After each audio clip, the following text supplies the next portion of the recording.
Representing the Fighting Fourth in the Congressional District of Missouri and stepping up to the plate last night in the congressional baseball game. He is our guy, Congressman Mark Alford.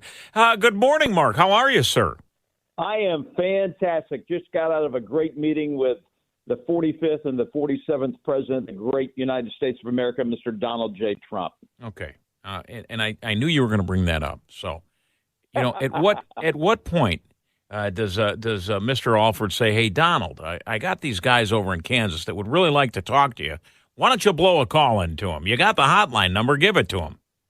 Well, I tell you what, he is committed to. I don't want to tell all of what went on the strategy meeting between the House GOP and the president, but he is going to be working not just to get himself reelected, but also to increase our majority in the House, and that's what I'm so excited about. Here's this guy who's under persecution, and he is going to be making personal phone calls and teletown halls for members. It helped last go around.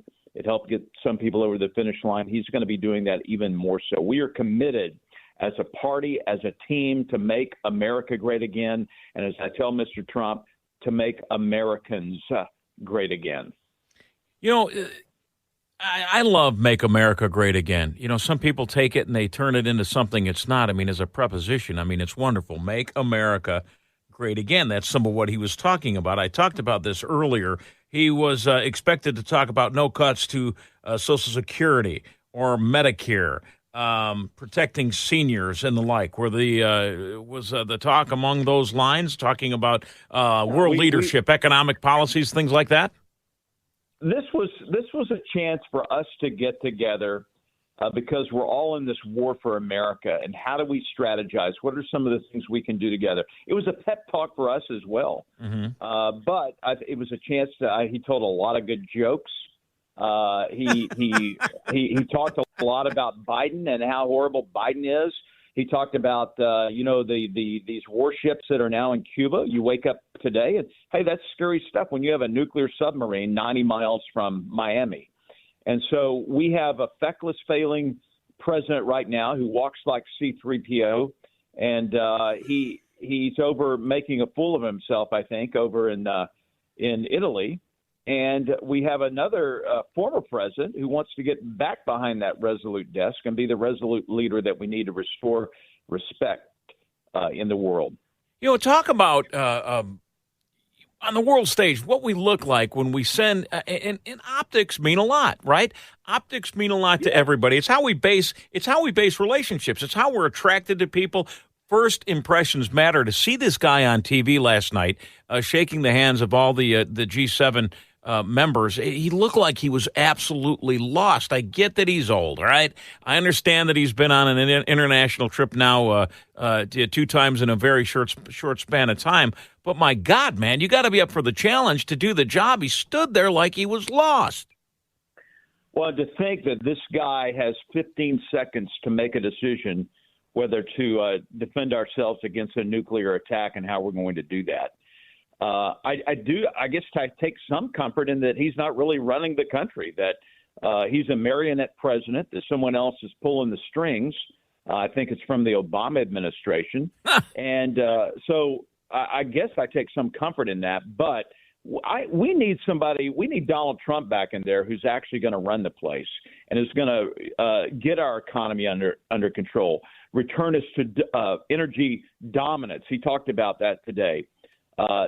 To get trade back in order, to get Xi Jinping back under control and get Putin and this war with Ukraine over with. And these are things the president's going to do. And I'm telling you, January 20th, there's going to be a big change in America. How surprised were you after the Hunter Biden verdict, how quick that the progressive and liberal left were ready to say, not so fast, President Trump. You can't say it anymore. You can't say it's a 2-tier justice system because they've just convicted the president's son. They come out. You knew this was going to be the talking point. Oh, yeah. And then, Mark, 20 seconds later, maybe it was 15. Oh, you know what? We make reduce that sentence, commutation, or whatever you want to call it. Right away, that became the talking point. But this is such a different set of rules. It's ridiculousness. Well, it's a continued gaslighting and lying to the American people by this president and this administration.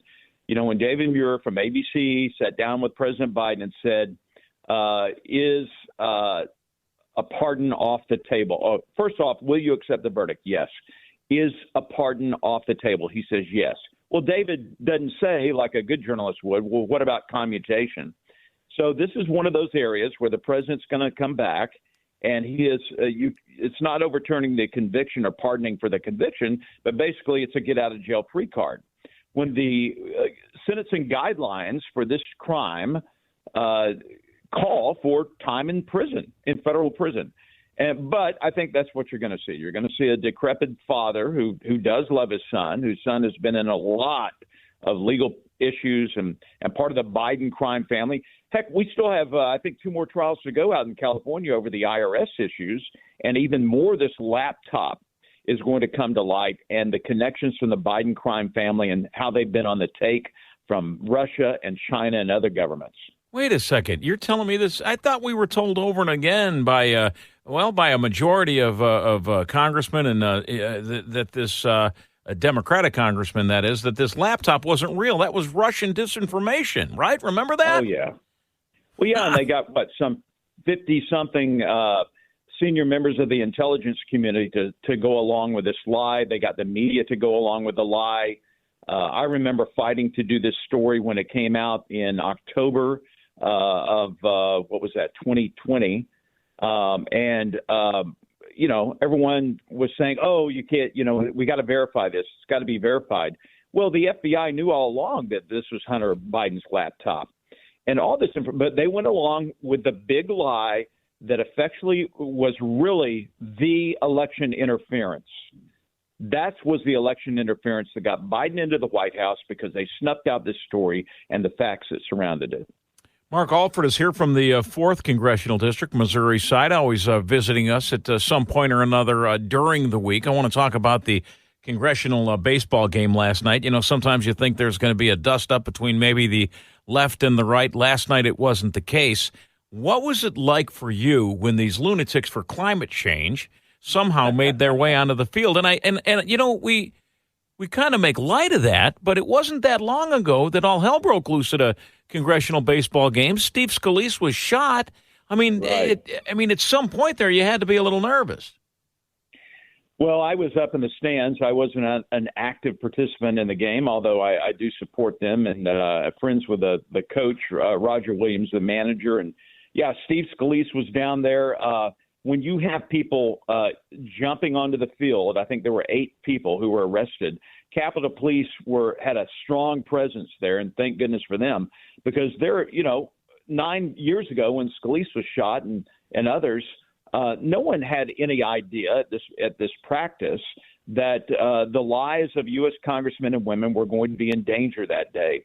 And so now, even more so, when you have 27,000 people who showed up for this game at National Park and supposed to be having a good time raising over $2 million for boys and girls clubs of the D.C. area, you're not expecting something like this. And so they tackled these people, and there were cheers.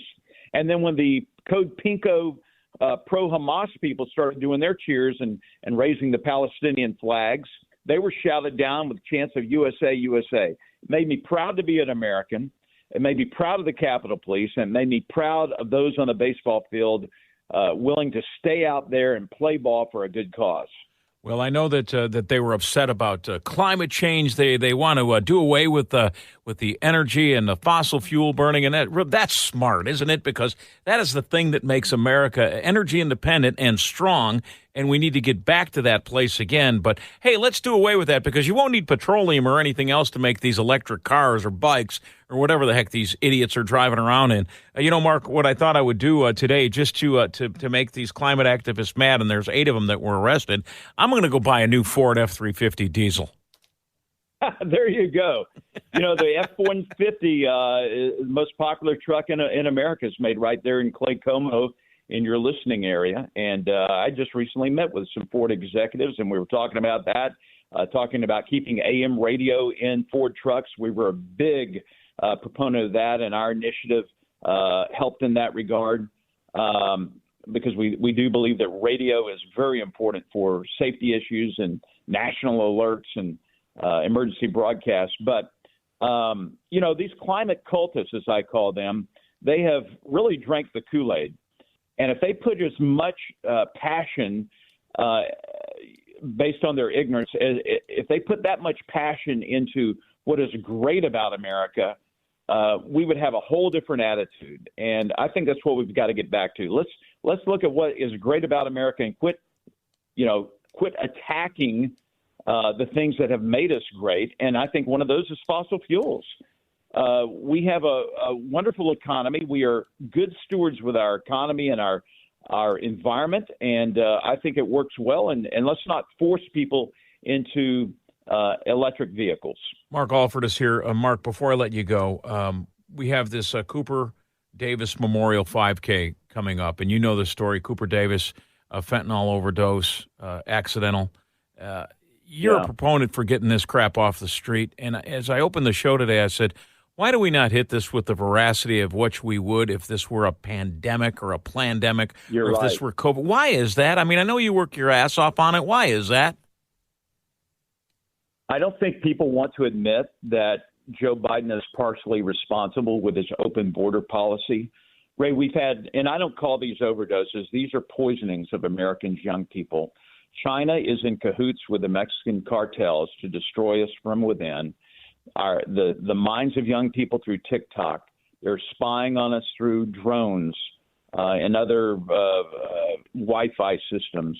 But they're also killing our young people with fentanyl that's coming through this open border that Joe Biden has thrown open, basically, and said, come on in.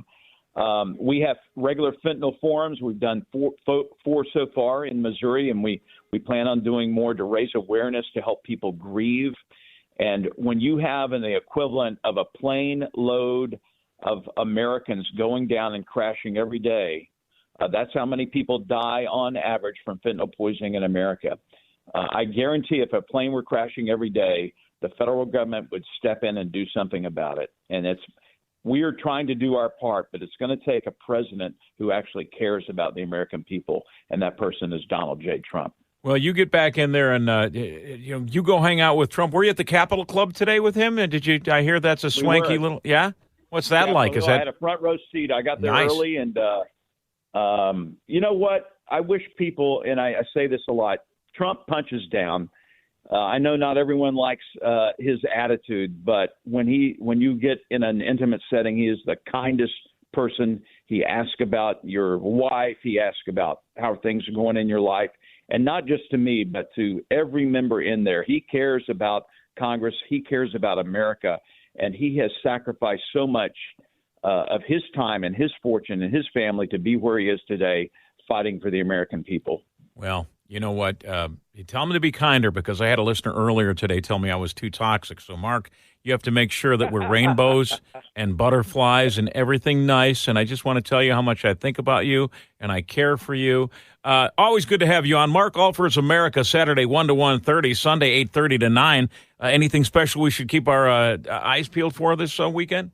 Hey, we have a great show with Beth Van Dyne. She's out of Texas, and we're talking about we're on Small Business Committee together. Ray, did you know that the SBA administrator, Guzman is her name, she's a big friend of Biden. She helped get Biden elected the first time around.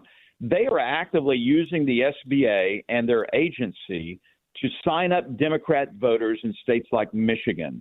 And we're investigating that. We're going to shut that down, and Beth Van Dyne's going to be a part of it. We're going to be talking about that and much more. I heard about that. Have you recorded the show yet? We have. Oh, I was going to say, because you've got to talk about this. So we're going to talk about this more today. We brought it up yesterday. But the Biden trying to get the young vote, they're giving away birth control. They're giving away condoms. They're giving away beer, 3 months rent, and make your house. This is true. This is true. They're doing it in support to try to shore up his young vote. Look this up. You cannot make this up. It used to be 2 chickens in every pot, and now it's 2 condoms in every bed. Yeah, there you go. There you go. If fentanyl doesn't keep our population down, the Biden administration will. Mark Alford, always nice to visit with you. Thank you very much for the time. God bless you. Take care. God bless you too, my friend. Mark Alford here on KCMO.